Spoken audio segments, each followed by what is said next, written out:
Everyone, let's talk about resumes. So one of the more valuable resources that we have at DePaul that a lot of people don't know about, other than the physical location, both Lincoln Park and in the Loop, is a Career Center's website. So if you go to the Career Center, you can literally just Google DePaul Career Center, and this is the page this is the splash page you'll get to. For our purposes, since we're talking about the resume, all we're gonna do, we're gonna click this tab here. Great handshake picture. We're gonna click resumes on the left hand side. We'll get to cover letters and even the elevator pitch in a little bit. But the Career Center does a nice job of providing us with sample guidelines and what a resume should entail, what things should be included within it. But what I want to do for our purpose, since a lot of people are business majors, is literally just click this business tab and open up these 3 examples. Okay. So the first link right here is the business entry level resume guide, and it's 24 pages. And here's the Lincoln Park location, Loop location. Here are 24 pages with an index about how you can really adjust and edit your resume to essentially match what it is that employers are looking for. And these are a lot of these ideas I kind of covered in the last video, so I don't want to be too repetitive, but I would definitely suggest looking through this. Now, in terms of the overall aesthetic, what the resume should look like, well, we have examples here, and you know what we're going to do? We're just going to put these side by side. So the one on the left-hand side right here is the sample one. It is all placeholder fill information, and it tells you what you should essentially include. And the right is the completed, quote unquote, completed version of it. Once you take all this and input your information, Kelly DePaul, what a great name. Your location is 1 East Jackson, perfect, right? So this is the essential guideline for you to follow, and this is the final look, the final aesthetic. So when I'm going through each of these resumes, I won't spend a lot of time talking about the overall aesthetic or the overall framework of it. Instead, what I'll do is I'll just constantly refer back to this example to the right. Unfortunately, this is pretty cookie cutter. This is generic is probably the wrong word, but in a sense, it is generic.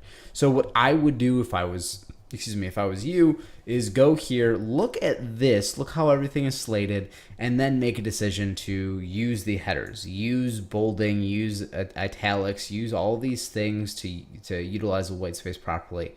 Because right now, some of our kind of text and some of our resume look like it's just an overabundance of information. So what we want to do ultimately is make it look something like this. Okay. Now, for the next X amount of minutes, I'm going to go through all the resumes that were submitted on D2L for the discussion board. I won't spend a tremendous amount of time. I'll really be focusing about the content itself. Again, if we're looking about the aesthetic, what it should look like, what it should feel like, this right here, all this available on the Career Center's website. Okay. So the first person we start with is Gabriella. And one of the interesting bits of information that I will say on the topic of this resume in particular is that you have a lot of information. And that's a good thing, because having a lot of information makes it easier for us to then kind of cut down the information in some way. The first thing, because I'm looking at it right here, first thing that I would do is consolidate the volunteer work. Instead of having kind of 2 lines per each of these ideas, what I would do is just have soup kitchens, provide food for the homeless. Camp I Am Me, explanation. So just 4 lines in total to make that happen. Also, you want to think about the language that you use. So for instance, with the American Foundation for Suicide Prevention, what did your volunteer work look like? You say raise money. Well, how did you raise money? It's those sort of nuanced details that allow us to kind of understand what it is that you've done and how it is that we can kind of take that information moving forward and make sense of it in some meaningful way. Similarly, you have a lot of work experience. From being a hostess to working as a day camp counselor, all the way to manager, another hostess, customer support, part-time caretaker. So what you want to do as you're going through this resume is figure out what is it that you want to highlight within it. And are there bits of repetitive information that you maybe don't necessarily need? So for instance, and working in a parking garage for the convention center, right? We as individuals have a pretty good understanding as to what it is that someone in that role would do. Cashier, parking attendant. So you want to make sure that we're not just providing information that is excessive or is kind of a no-brainer. And similarly, an easy way to kind of consolidate a lot of this information is look at this position right here, the hostess slash waitress, and then look at the hostess position here. And I'm sure we can really just make an overlap within those. So maybe what I would do is just have a line or two for each of the job listings, except maybe the most recent one or the one that you think best highlights the skill set that you're looking for. Because otherwise it just seems like kind of a spilling over of information. And unfortunately, at that rate, it makes it a little bit harder for us to pay attention because we don't know exactly where to look. This information isn't flushed to the right, and it all just kind of seems like an ever-flowing bit of information. And of course, one page. Okay. On to Evan. So Evan, you are using kind of this white space, I would say, a little bit more effectively in terms, which would make sense given kind of this interactive experience here, given the information that is provided. What I would do first and foremost is try to think about how we can kind of consolidate some information. What I would do is maybe have education and technical skills as a combined tab. I'm not sure what your kind of resolution at OU was. If you took specific courses in media and design, maybe it's only worth providing your DePaul experience because that's the school that you're graduating from. Perhaps you can have education courses, maybe education courses where you highlight a couple of courses that you think best highlight your experiences. And then under that, you have your technical skills. So that's all the languages that you can code in and things like that. For your work experience, I really like this idea of you providing bits of information. What I will say is we want to make sure that the language that we're using is reflective of the practices within that industry. So for instance, you have right here, set up Bitbucket account where I'm set as admin and manage the source code repo. You right there can just rip all this apart, right? Function as admin and manage source code with company bucket Bitbucket account, right? So we can just change that more into an active voice, make sure that we are just making sure that all this information is accurate in some way. So for instance, in charge of redeveloping existing site pages, in charge of redeveloping all navigations, is there some way for you to reasonably push all this information together? And if so, that would be pretty helpful. Otherwise, I would just make sure that this information that we use down here is reflective of you in some way. And if you have any other skills that you want to include, that might be helpful as well. Okay. On to Alex. So Alex, you have a bunch of information that I've already provided for you. Mostly my revelation that you are from Bradenton, that's where my grandparents live, as I say here. And I was just there about a year ago. So when we think about the way that you list information, it's very clear. It's very kind of to the point. What I would want to see from you, because you're talking about your career trajectory in terms of non-for-profit, working with disadvantaged individuals, each of these positions helps frame some bit about you, Alex, what it is that you've done, how it is that you can contribute. Now, when we think about this, just the very first line here, so the most recent internship that you had, intern/shadow, you, quote unquote, observe duties of administrative, management, and clinical staff. So what duties, right? The more specific, the better here. You assisted in creating post-treatment plans for a variety of patients. Well, what did your assisting look like? Did you stand there? Did you write up proposals? Did you create documents? What kinds of plans? What kinds of patients? And so ultimately what we want to understand is what precisely you did, and that ultimately builds up this kind of resume portfolio that you have. A lot of this information is great. It's just a little bit vague. So like gained an in-depth and empathetic understanding of disease of addiction. So empathy, awesome. Non-for-profit work, huge on empathy, great persuasive appeal. But what in-depth information? What's that main takeaway? Similarly, when we go down here, I wrote this before, I motivated athletes by creating a supportive environment. Well, how did you create create a supportive environment. That might be something that you include later on in the cover letter itself. Well, I created a supportive environment by doing X and Y and Z. And so as you're going through the steps here, we just want to make sure that each of these little stepping stones paint some reasonable picture as to what it is that you've done and how that contribution is going to kind of affect everything in the end there. Okay, and on to Hannah. So overall, I think, and obviously a lot of this will change once you have kind of a high resolution here. I think the pictures themselves kind of work out. Again, not going to focus too much of my attention on the overall layout of it, but what I will say is that we want to make sure that each of these has their own little section. We know when you were a quality assurance intern, that corresponds to here. We know when you were a telephone caller, okay. What I would do is be very careful with the language that we're using. Develop test cases, okay. Develop future contacts. How did you do that? Motivate and close donations. How did you do that? Contact with and inform, okay. Manage project information through concise note, maximizing efficiency with communication. A lot of those are just very vague uses of language, just like these distinctive skills. You have the skill of creativity. You have the skill of problem solving. Well, are there moments within these positions? For instance, quality assurance intern. Did you learn or refine your time management skill there? Because if you did, we can kill two birds with one stone and make sure that it's not excessive. It's not repetitive with information that we're providing. In your case, I think it would make a lot of sense to provide us with some sort of objective. That way it makes sense as to why your software skills are kind of counterbalanced by these quote unquote distinctive skills, which I would just do away with entirely.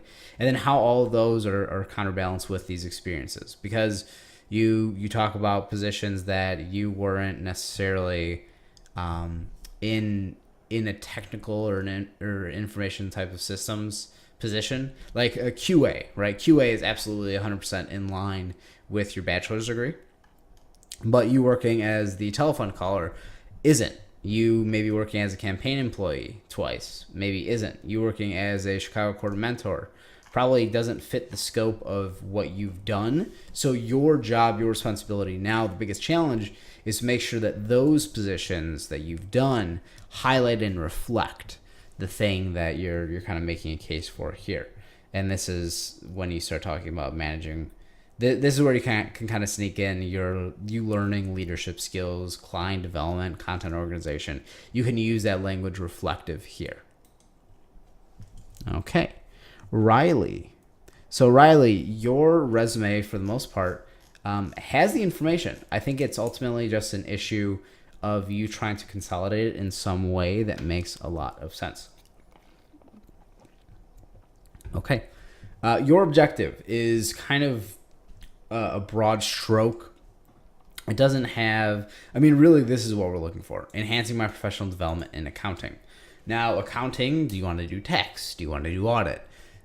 In this particular circumstance, we want you to be as specific as possible, because if I'm somebody at Price Waterhouse or if I'm somebody at McGladrey and I just get this kind of blank slated vague objective, I want you to at least have some idea as to why you want to go into tax.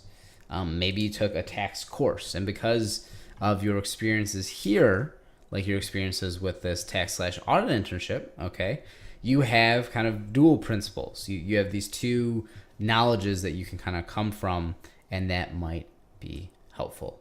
Okay, so this information is clearly going to be the most valuable for you. I would reorganize a lot of this, and I would try to make sure that we never get into that second line of information for the resume. And if that means that we have to just split up this line in two, that's okay. And what I would say, as we're going through here, I would probably scrap GNC. I'd scrap Menards. Are very, very brief positions. I don't know that you necessarily that these will carry much weight given the importance of this position here as the relocation coordinator. and then definitely this position with tax and audit. So I would just scrap it, or maybe just have the title and perhaps one line. With that being said, I like the idea of the honors. So for instance, this right here, National Student Leadership Conference, awesome, perfect. I might lump it in with education. All conference varsity basketball player, might not include that. Extracurricular activities, club basketball, accounting team. So for instance, I just get rid of all the basketball. I know that's very important, and that's probably, especially somebody who played AAU, I definitely understand how that's important to you and kind of that core of who you are. But what I would do is I would just make sure that this accounting team member winning 2013, 2014, okay, I would just include that within education. And community activity, I would just have each of these bolded. So I would just start with Mirror House, period, what you did. Special Olympics, basketball assistant coach, what you did, what you learned from it. And yeah, I think that for the most part, just highlight the, fix the objective, highlight the work experience, and then everything else would hopefully fall into place. Okay, Alexis, I like that everything is very streamlined and straightforward. I think when you go into it, it'll make it a little bit easier to see how this goes through. For the qualifications, I would either have one line of it and refer to it as like an objective, as opposed to just these 3 qualifications. And also, we want to be very, very cautious with using information, or with using language such as excellent time management skills, strong team player with the ability to multitask. Okay, those are probably absolutely true. However, what we need to know is that how you've been able to kind of cultivate, learn, and use these skills. And for the most part, I'm going to kind of understand and assume that at Rush, as an extern, you learned excellent time management skills. You put them to the test. You learn how to be a team player with the ability to multitask. It's more important to actually show it in action, to say, hey, while I was an intern, while I was doing this, X, Y, and Z, as opposed to you simply saying that you're capable of it. Anybody can give word service. Hey, I have all this customer service experience. Hey, I'm a strong team player. But unless you have some position where you're able to cultivate it, it might come off as disingenuous. Since yours is very technical, I don't know how much I can contribute to the actual information itself. Excuse me. I would move the certifications all the way up to the education. So education, certificate, skills might be the information that you provide first, or maybe you provide your industry and work experience first. I'm not entirely sure. But yeah, I think for the most part, my biggest takeaway for you is to make sure that these qualifications are highlighted within your work, and not simply you saying that you have them, because ultimately it can, again, come off as kind of disingenuous. Not that you don't have this, but you want to make sure that it's reflected somewhere else. Okay, Natalie.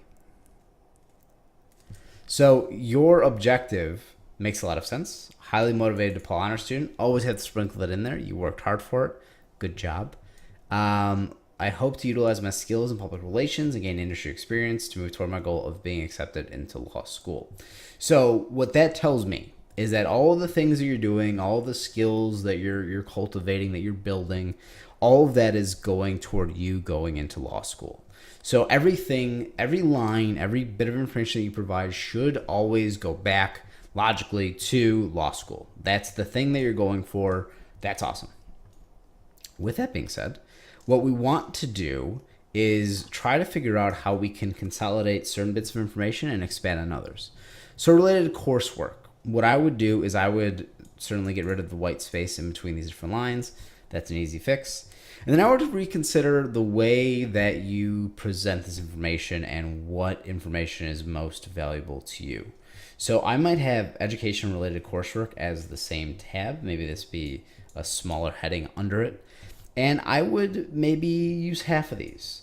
Advanced Communications Internship course. If I'm someone in HR, I have no idea what that means. Basic Spanish 1, 2, and 3. Well, maybe you can list that as a skill, because you have skills over here. And again, if you are looking to have an internship of some kind in PR or marketing as you're waiting for law school, I would say that you have these Adobe skills, certainly, but I would probably lump it closer to here. Now, your experience, all of those sound really interesting. Unfortunately, you don't give us any information about them, right? So I don't know what a senator in the DePaul SGA actually means. What did you do? I don't know what you did at the Heron Agency. I don't know what you did at Massage Envy. So ultimately, what we want you to do is have a line or two explaining your role, explaining your experience, especially with the PR and marketing internships. What you'll find is that if you're going into PR marketing to kind of build up your resume and build up your experiences, a PR company will want to know what you did. So did you create media lists? Did you do press releases? What were the things that you did? The more practical, the more kind of straight to the point, the easier it is for them to go, okay, well, for the most part, Natalie has these 3 skills, these 4 skills, so we only needed to train her in these other 2. But I would imagine, given your aspirations for law school, that this line here is the most important. What is your senator experience in the SGA? What does that entail? What do you do? How long have you been doing it? Why do you do it? Okay, those are the big things that we want to hit on. Otherwise, it can come off as, okay, just here are some things that I did, and I worked here, here, and there, and hopefully the name recognition carries me. Okay, Anastasia. I love the overall formatting of the resume itself. You are in one of those really weird circumstances where you have way too much experience, and you're going to want to consolidate a lot of that very, very, very quickly. The one thing that I will say, first and foremost, is that since you have so much experience, you probably are going to get in the habit of thinking about how you can include every single detail that you've ever done in every position and highlight that. Now, what I'm going to challenge you to do is make sure that with each position, only have 2 bullet points. Only 2. Now, what does that mean for you? First and foremost, what it means is that you're going to quickly realize that you are going to not have repetitive information. Okay? So for instance, you say consult for social media best practices for strategy. That's kind of vague. What do you mean best practices? Best practices in terms of that company, best practices in terms of marketing in general, creating an e-newsletter using graphics and copy, updating social media pages. Okay? So right here in this position, maintain social media pages. Right here, in this position, update social media pages. Okay, so what that tells me is that you are just telling me the same information twice. That you are capable of doing it and you've done it twice. And that's okay, but we just want to make sure that with the limited space that we have, we're using it as effectively as possible. Now, composing press releases, that's really important. You might just create a overall skill list and kind of list the things that you've done. Information that you want to get rid of. Participate in youth advisory board meetings. As somebody who is looking at your resume, I don't know what that means. Attend these events. Don't know what that means. I assume it's pretty good. And again, we're going through. Ultimately, it boils down to you as an individual needing to figure out how you can break these pieces down in some way that makes the most sense. Skills, proficiency with the Microsoft Office suite, some of the Adobe suite, all those are cool. I'd probably put them within your education. Otherwise, I would just, again, 2 lines for each position that you've done, except the most recent one, because that's the one that kind of carries the most weight. What I would do there is make it maybe 3 or 4 lines, because that's kind of the bread and butter. That's the thing that you've done most recently. And we, unfortunately, in HR have kind of recency bias, where we look at the most common thing that you've done, and then we go, okay, so, or I'm sorry, the most recent thing that you've done, and we go, okay, so that's That's really what Anastasia is all about. She's really all about this one thing because that's what she's been doing from 2015 to 2017. And look at all these things that she's done with it. Okay.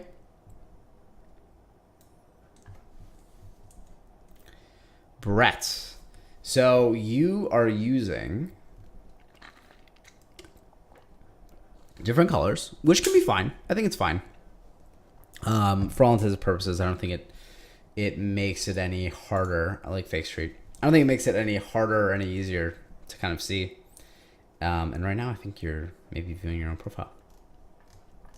What I like about your resume, and at the same time what I dislike, is your lack of disregard for education. What I would do is I would maybe put education and skills together, even if it's just a really quick line highlighting. Was it CLC? Yeah, highlighting that you have this associate's degree, highlighting that you are getting this bachelor's degree in information systems, just something very quickly, because really your bread and butter when it comes to all of this, it will be your work experience, which you talk about, QA testing and all that, and your languages. So what are the languages that you know? What are the things that we can understand? Now, when I'm looking at your skills list, I see a lot of information that we could probably move around and put into your different work history. And that way we make that list short and sweet. Because the shorter that skill list is, the more it tells me that, okay, so for Brett, these are the 3 or 4 or 5 skills that he really has refined. And that's not to say that there's not value in your keen attention to details. But your keen attention to details is probably better highlighted under your work history when you're talking about being a freelancer, especially with QA, reporting bugs and logging them, all that stuff. That shows me that you have attention to detail. Especially if I'm somebody in information systems, I can look at that and I can go, okay, so there's no way he would be working for the past 2 years at that position, at that role, without having that ability. Same idea with strong communication skills, same idea with excellent grammar and spelling skills. Those can probably appear and be focused and be the focal point of different things that you've done before. So I imagine right here, as part of all the logging process with QA and the UX and all that, I imagine a lot of that goes back to your project manager or the direct report. So maybe that's where we highlight the communication skills. Maybe here's where we highlight the grammar and spelling and things like that. Otherwise, honestly, I think your resume is in a really good place. Maybe I don't know. I'm kind of contradicting myself. I think less is more when it comes to skills. That's always my philosophy. But maybe you make your objective, take some of the skills and kind of interlace them within the objective. It feels fine. It just feels a little bit buzzwordy. Your objective is to obtain a challenging position. Well, what kind of position? In a dynamic, growth-oriented company where my knowledge and skill set can be effectively utilized, enables me to make a positive contribution to the company. So you're saying a lot of nothing. You're saying that you want to work at a company that challenges you, that you can make these awesome contributions, that they're very focused on the growth of the organization and of you.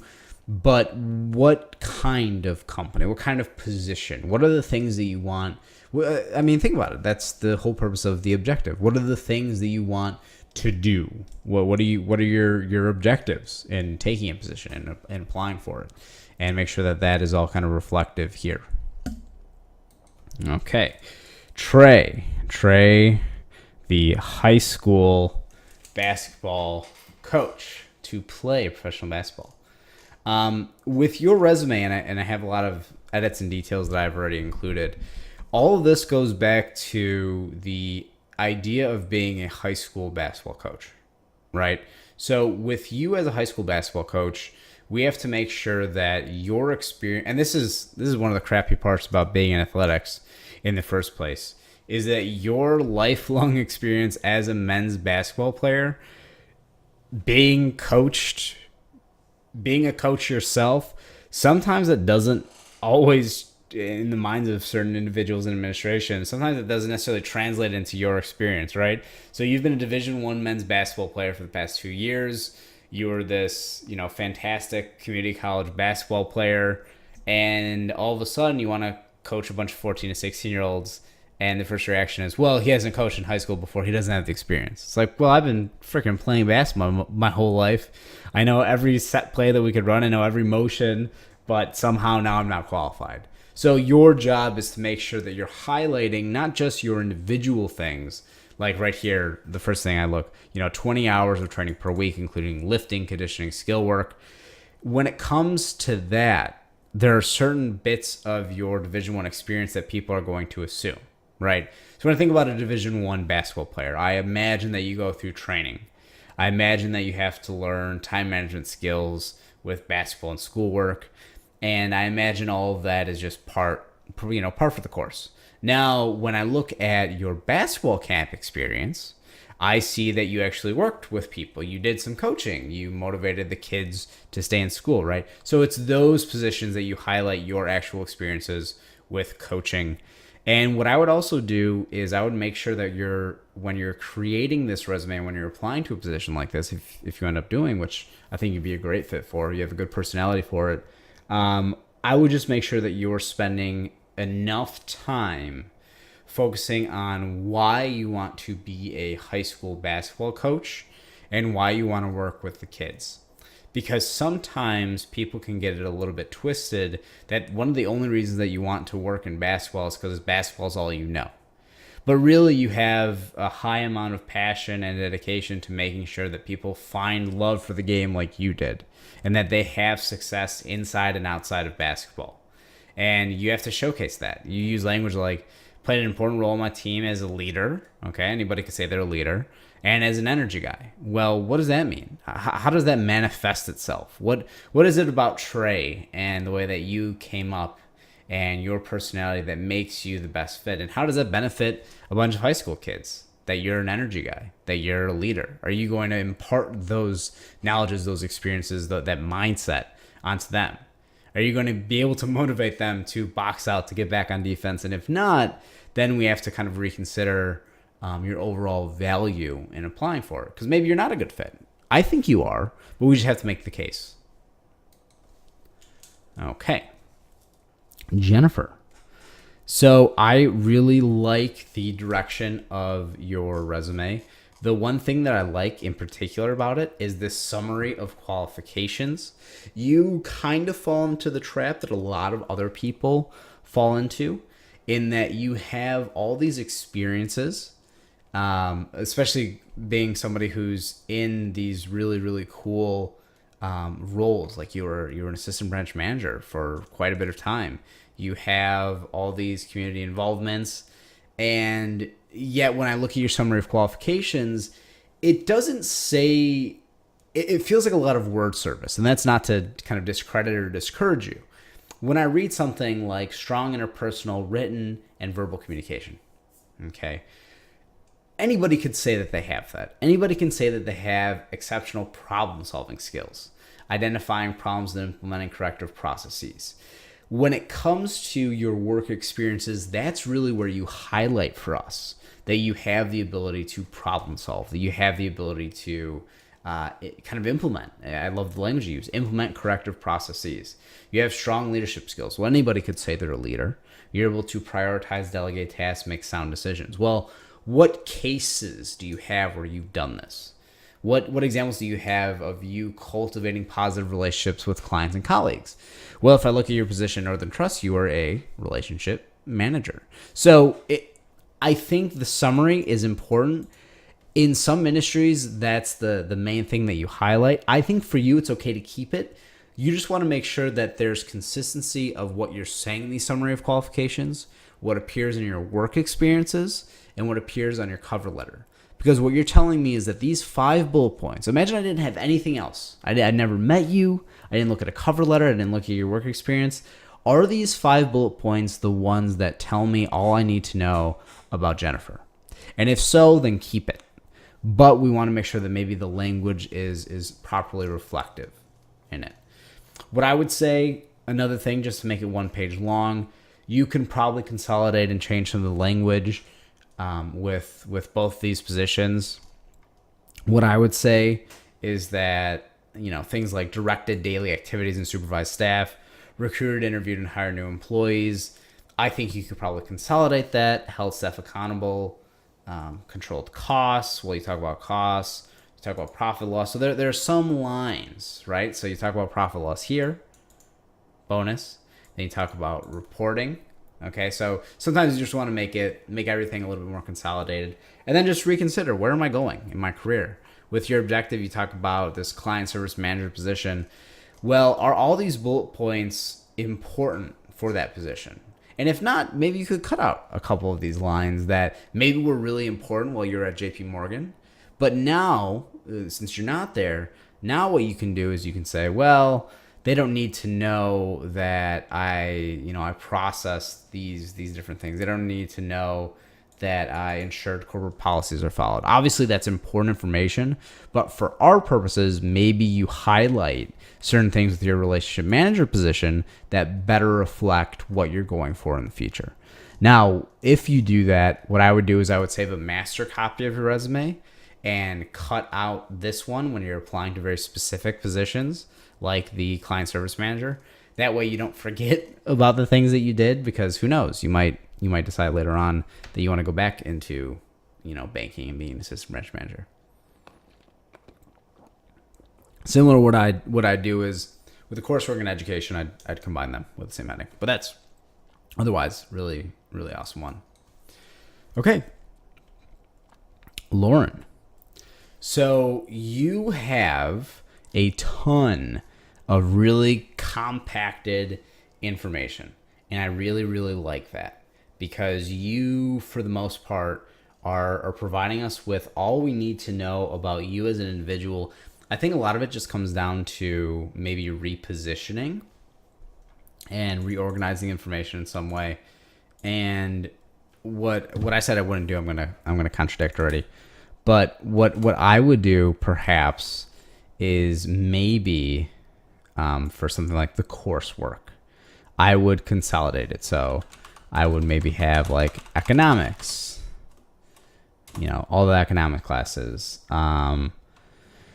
finance, investments, right? And then just consolidate it that way. Make it a little bit easier for us to understand what it is that you have done. That way, if you're applying for different types of positions, maybe I'm only interested as HR. I'm only interested in your experience in economic classes, and I don't really need to know about finance and investment. It's nice that you have that. It's nice that you have those experiences, but for the most part, it might not do a whole lot for me. So being able to highlight finance, I would put that number one because you're a finance major. Being able to highlight that would be something that is very important for us. Okay, I really like supplemental education as well. What I would do is what I would maybe do here is center this. I would put centered here, maybe, I guess like experiences. I'm going to put a question mark temporarily. Experiences there. Maybe internship will be its own tab here. And again, like a lot of this information, maybe even include these technical skills all the way up here. What I would do, I'm sort of rambling here because there's a lot of really good things happening, but we want to make sure that everything kind of falls into its own right. What I would do is make sure that all of this tells us a really important message as to who Lauren is. So you right here, for instance, first place, that's awesome. You had the success. What I would do is I would maybe instead of having a giant run-on sentence, I would have a couple of bullet points as to not necessarily what the competition is, but what were the highlights? What were the 2 or 3 highlights in this crisis case competition that you were able to get through? Why is it that you were selected in the first place? Similarly, as we're going down here, you use language like meticulously reviewed financial statements and tax audits. That's really important information to have.